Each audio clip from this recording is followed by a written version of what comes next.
Welcome back to This Morning on ITV Abuja right there. And I still remain to Lulokwe Ogunsimei and also looking at some of the things we're discussing this morning. We shall be looking at the space of arrest by EFCC and the fact that they declared some citizenry wanted owing to allegations of embezzlement of public funds. And joining me this morning to take a critical look at that is Reverend Amoye Moses. It's a pleasure to have you this morning. Thank you very much, and it's my pleasure to be here.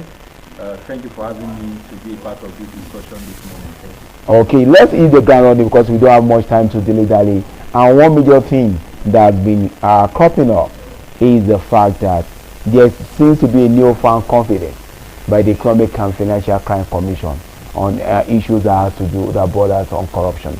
We've had instances where they have been criticized, saying they go more after Yahoo boys than going after political office holders who have been involved or reported to have been involved in one corruption or the other.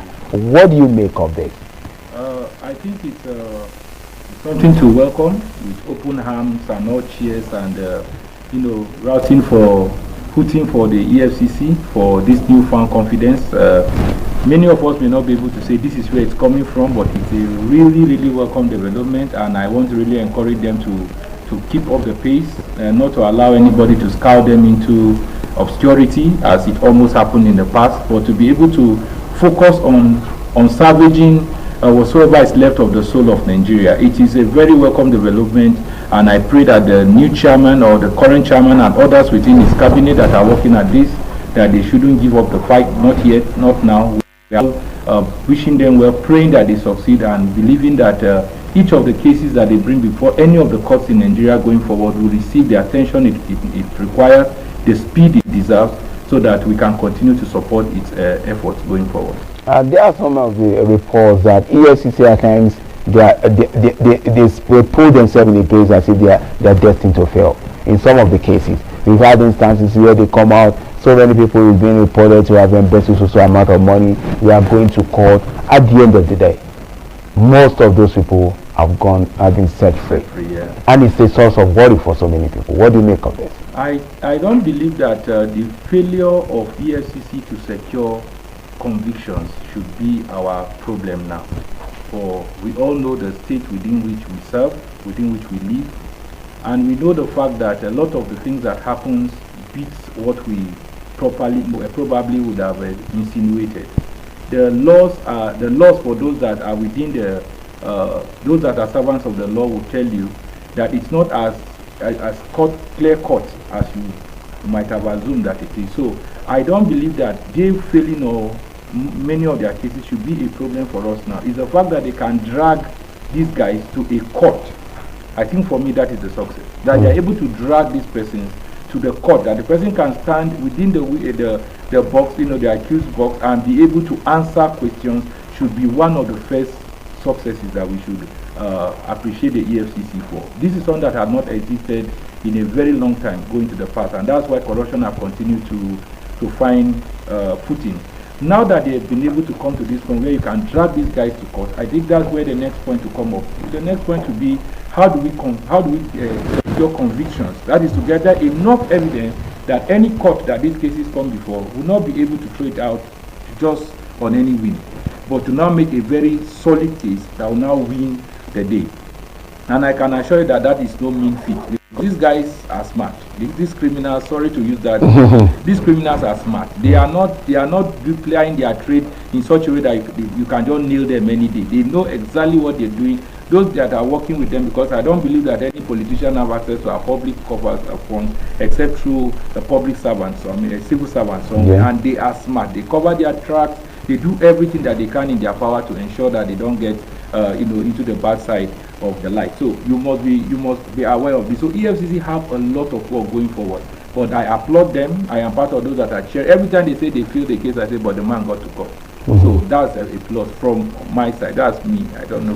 Okay, what is say they get to court? Because there have been instances where EFCC has also been referred to as a toothless bulldog. They make so much noise. They roar, but they can't bite.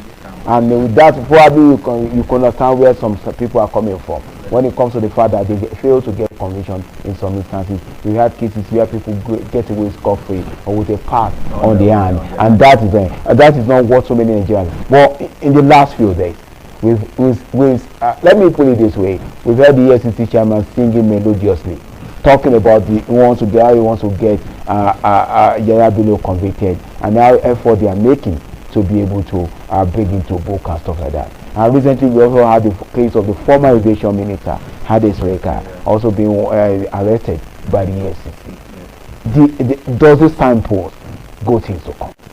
I think, I believe, not thinking now, I believe that it's signs for very, very good things to come. In fact, I pray and I look forward, and in any way I can support the EFCC to go even after more higher individuals that have really served this country in one way or the other and have served it badly.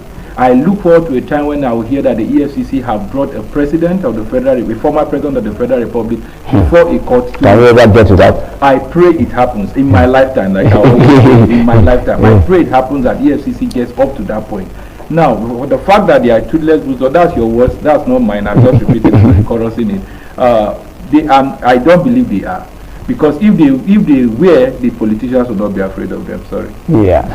Looking at it, brother, one major issue that seems to be a recurring issue is the fact that we've had instances where some of these people that they are alleged to have embezzled public funds and they are trying to make an arrest.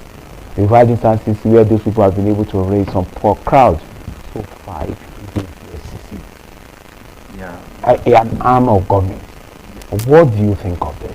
Because you know that the EFCC chairman spoke about this issue, that Nigerians should not be coming across to stop an arrest when it's being made. What do you make of it? Again, it goes to tell you the work that EFCC has to do. Again, it also underlines or it highlights one of the major problems we have with law enforcement in Nigeria. It indicates a failure on the part of leadership, especially that have led some of these law enforcement agencies over the years to be able to instill a sense of camaraderie in the citizenry. The citizens of this great nation of ours sometimes are caught in the crosshairs of political interest and also national interest or patriotism, and the tiny line that is on that crosshairs is poverty. Many of these crowds that are called to kind of come to the aid and try to should I say, raise some kind of support for these accused persons. If you look at the makeup of some of those crowds, maybe when you see it on TV or you see any of the reports that are sent, you know that these persons are there for what they will get in the instant, immediately, not the long-term effect of what this person had done and the challenges that it poses for us. That is a job that EFCC and other law enforcement agencies in Nigeria will have to overcome by creating more awareness, by creating this kind of understanding in the citizenry that when we are persecuting when we are trying to arrest somebody, it is for our collective good. Not just that we're just doing this to winch on the person, who normally is what these guys would throw at is because also person does not like me, that's why I'm being thrown under the bus. So it's for the law enforcement agencies, starting from the police to EFCC to every other law enforcement agencies, to ensure that the public is made aware, that is educated on the workings of EFCC or the law enforcement apparatus in Nigeria, so that when you want to make an arrest, I was expecting that by now somebody would have called the chairman of EFCC and tell him that so person is in so hotel or in so residence right now. I am there and I'm looking at him. Well, we have not gotten to that point yet. So until we get to that point, these issues will continue to linger.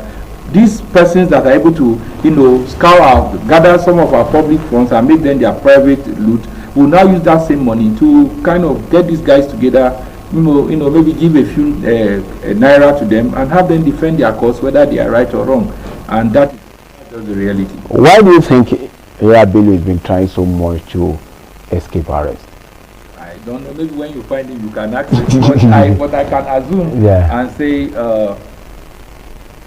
if you're guilty, his running away is, for me, it's a moralistic indication of guilt. It's an acknowledgement of guilt. If he's not guilty, he should come out and face the case. There is not, if he knows he will have his day in court and be able to defend himself, he just come out and say, here am I, let's have this. And get it all over with. A lot of people have also blamed Nigeria judicial system for being corporate in all these things, where we get different decisions, injunction to stop this.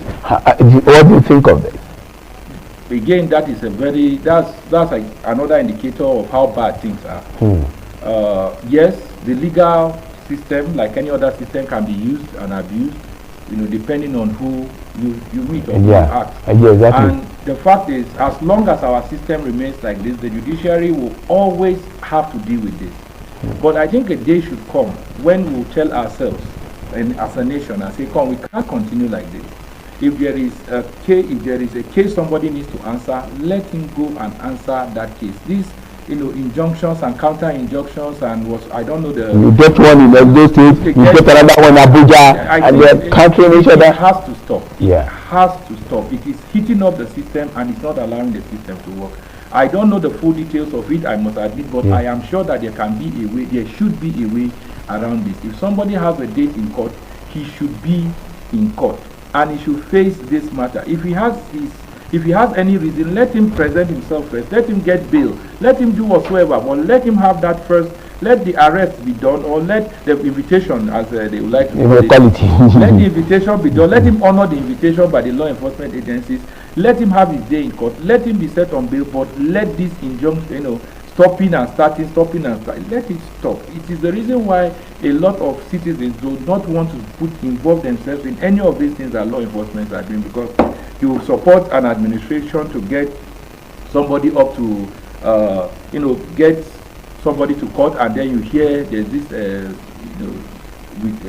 injunction from somewhere saying proceedings should stop, and all of that. So at the end of the day, why should I bother supporting the law enforcement agencies when I know eventually when this matter gets to court, technicalities and counter, we just throw the whole thing under the bus, and all that taxpayer money, all that time, all that effort will just go.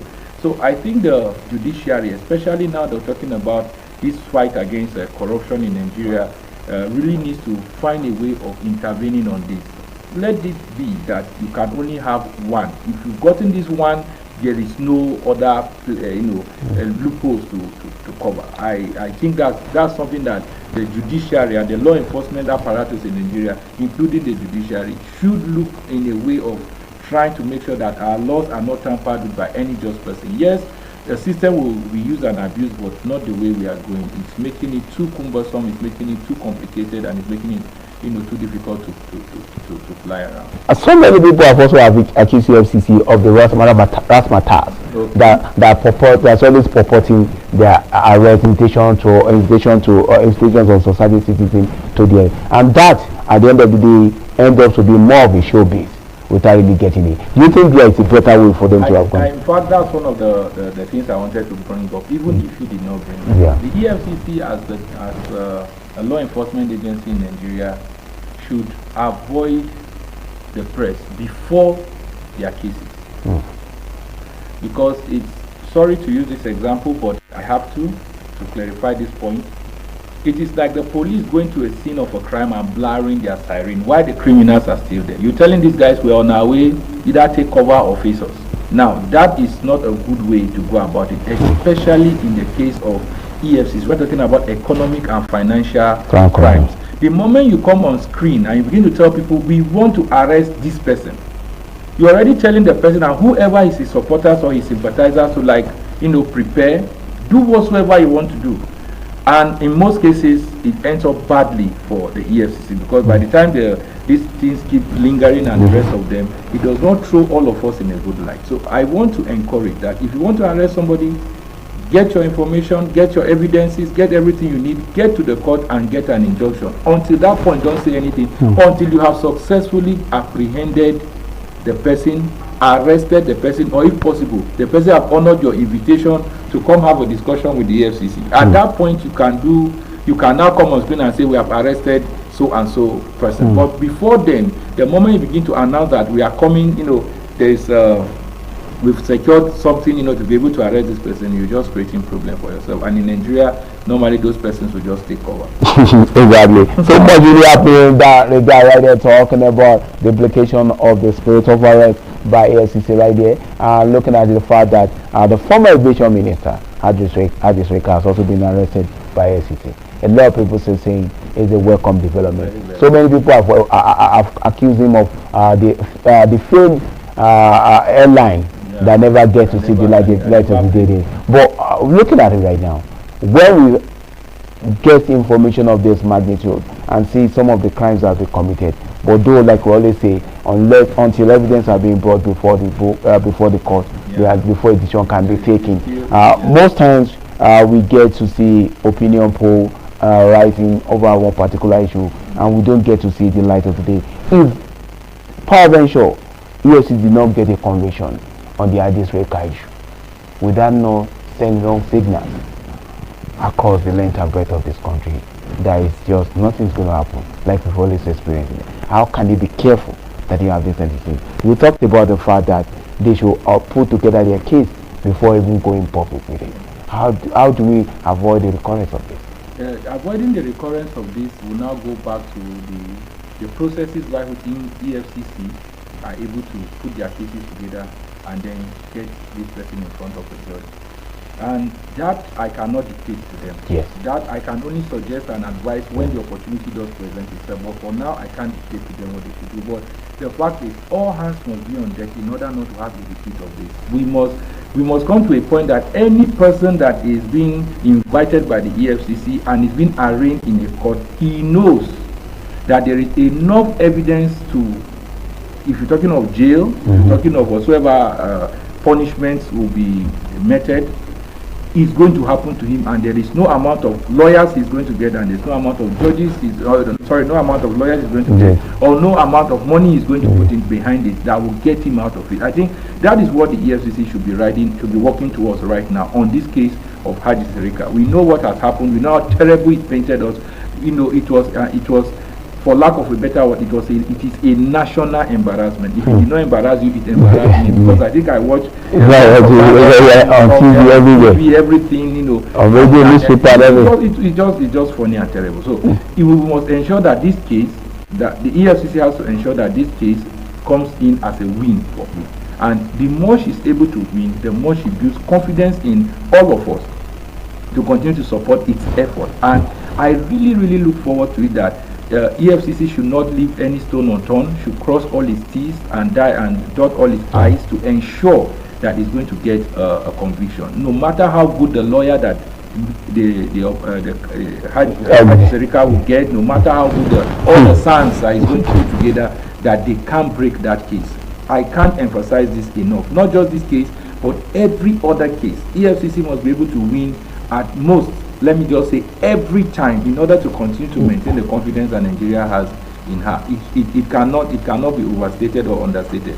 She's got to put it together the case. Every evidence that needs to be on the table should be on the table. Every judge that this matter is going to stand before should not have a single doubt on the case of EFCC. Remember that the court does not work on sentiments or on social media or on it is the hard evidence that they are able to present. So EFCC must get this. The witnesses, the documents, everything must be, as they call it, airtight. I think we got to one particular issue. We talked about the fact that some of these people who have committed some of these atrocities or committed these financial crimes are smart people who also plan their, who knows their ways around it, who put in a concerted effort before they carry out their acts and stuff like that. Some people on the basis of that, and the fact that USCC have lost some major cases in the court, some are saying there should be an overhauling of their legal system, of their legal team in the EFCC, for us to have an airtight case that when we are going to court, the possibility of winning will be like 70%. Do you also subscribe to this? I subscribe to it 101%. Your possibility of winning in this kind of a situation, you have 200 million people to convince, right? You have 200 million people to say we are the right guys for this job. It should be 120%. Every time the EFCC presents a case in court, there should be 120 chance that she's going to win that case without any much quarrel or much effort. Because if that is not happening, then an overhaul should just be everyday update. It should not be that the EFCC is waiting and using the 18th century methods to be able to work in the 19th century, the 19th century for the 20th century. No, the EFCC should be in the 22nd century. If we are in the 21st, the EFCC legal team should be in the 22nd century. It should be the really best of the best at what they do. Should be able to get convictions at, with using all the tools and equipment, technology within its grasp. Because like you rightly mentioned and we said earlier, these guys are smart. They know exactly what they're doing. Before they started playing with our national treasury and looting and just sharing our a collection of experts. They know and they are working very hard not to get caught. And even when there's every chance of them getting caught, they just want to keep stalling the case until it becomes nearly irrelevant. The EFCC should work so, not just the EFCC, law enforcement in Nigeria should be so far ahead that the criminals will be playing catch up. Should be not we, not law enforcement catch up. No, it should be there. It should be like that. So I am one of those that will really encourage that the EFCC should be up on its game at every nook, at every turn. People should be coming to learn from the EFCC. How did you do this? And like that, not the other way around. That every time we get to court, the cases are just just squashed or swept under the carpet. And that brings us to one issue. There's one statement made by the chairman of the EFCC, talked about the withdrawal of foreign currency having a huge impact on the value of naira. And the one thing that readily comes to mind is the last evidence being brought against Ejaya Bello that withdrew $720,000 to pay the school fees of his children ahead of time from the government coffers. And I ask myself, how much is school fees? That you are withdrawing $720,000. Even if you are going to send the entire Kogi state to international school, how much do they need to pay to be able to do that? And do you also agree with the EFCC chairman that it has a huge impact on the value of naira? That is a whole discussion for another day, but I think the impact is clearing. So long as you're removing money from foreign currency, from your own savings, you are not increasing, you are depleting it, not actually increasing it. So it really does that way. The fact that whenever proceeds of corruption is siphoned from this country through high currencies, through foreign currencies, in whatsoever denominations you call them, in whatsoever strategy that it is moved, whether through jewelry, whether through whatsoever moves that value is going out of your system, it is depleting your currency. There is no science about it. It's just like that. So yes, what he said is true. That a single individual within a state, be it at the time the number one citizen, should be able to withdraw that kind of amount in order to sponsor a few individuals that are directly related to him. It's already a problem. I don't see the court we go to and don't see this as a problem. And remembering that Kogi State is a very big state, it has a very high population density in most of its places. Those funds could have gone to power to fund a lot of things that will impact the life of people, impact the life of more persons than just one or two persons. And I have my beef with foreign, not with the former government, but I have my beef with foreign education outside of Nigeria. I believe it's not within our context, and that's why many of the principles and theories that they bring to apply in our context seem not to work, because that studies are not carried within our context. The understanding of what is happening is not within our context. You're studying something outside of the system, of that system, and whatsoever you find will have issues. So when you come to our because the environment are both different. Completely different. So maybe I'm doing a research on ITV and I sit down in another TV station. ITV meeting. And I never visited ITV. I never came to have a sit down with ITV. I just did my work, abstract as much. So if you bring somebody that has studied something abstract, when it comes to the practical, what happens? Yes, there may be some similarities, there may be, but the day-to-day and so that amount that he spent training his children, the question is, what value did he bring to the state? if it is true. So what value did that bring? All the money we're spending on foreign or what I want to call education tourism, all that money we're spending there, what value have we gotten over the years? We have states that are sending 200, 2,000 people outside of Nigeria to go and study. What value have we gotten? Many of them have come back. What have we changed? So why not put all that money into the institution to maintain that value, and the value of the naira will be strong. We're not talking about, if you go across states and find out the scholarships that they run, and even people federal government scholarship, we're talking about money that can build 10 universities maybe within a year. And we're spending all of that money outside of Nigeria. And again, when these people come back with the certificate they have earned, the system is still the same. It means that thing is not working. I may be wrong. Maybe a researcher tomorrow will come out and tell us something is different. But I believe that money was, in fact, it was a loss. It was a minus for the state and Nigeria at large. 720. So $20,000. Yes, to pay out the time for the school. So it's waiting for the children to get to that place. So the school, whether you raise that money there. Give them an endowment fund. Okay. You need to take government money for it. That it's really unfortunate, and I think such things should be clamped down on so hard that nobody imagines to do them again. And just before I let you go, taking a critical look at the administration of President Bola Ahmed Tinubu, I know during his campaign he never said anything about focusing on corruption and stuff like that. Yeah. But we've come to realize that corruption seems to have taken the center stage in the scheme of things. So many people have been fingered, so many people have been picked, and we have instances where the better those scandal, the decisive action being taken against it, and so many other things. What does this mean for a commoner on the streets of Abuja or in another part of Nigeria, seeing what the government is doing, even though they never promised to really fight this to the PRS window? He does not have an option.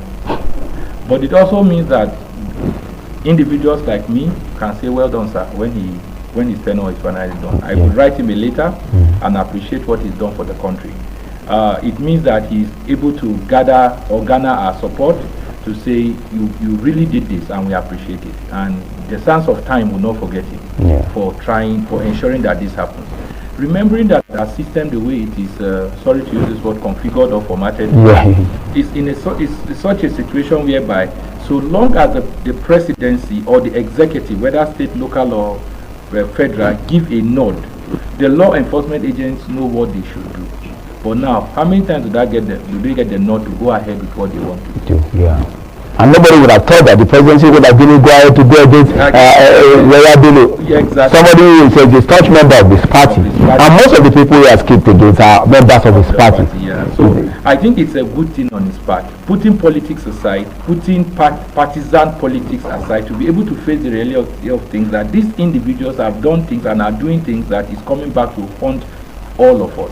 So for the president to allow this to go on, I think it's a huge plus on his part, and I want to encourage him to do more, to allow more to be done, in order for us to be able to have a system that is sane. Again, I keep mentioning it, even though it's a figure that the new census are needed to have been carried out to know the new figures have not been carried out yet. But these 200 million people that we're talking about is no joke. And every time somebody does something that hurts all of us, it's a very painful thing. And for the president to allow these kind of prosecutions and activities to go on, I think he deserves another feather in his cap, and I pray that he sustains it, and hoping that these guys will not come up and fight him back. Yes, exactly. We will fight corruption, and corruption will fight back. I will say a big thank you to you, Reverend Amoye Moses, for joining us this morning, and also for taking a critical look at the implication of EFCC fight against corruption in the country. Right there. We're going to take a quick break right now.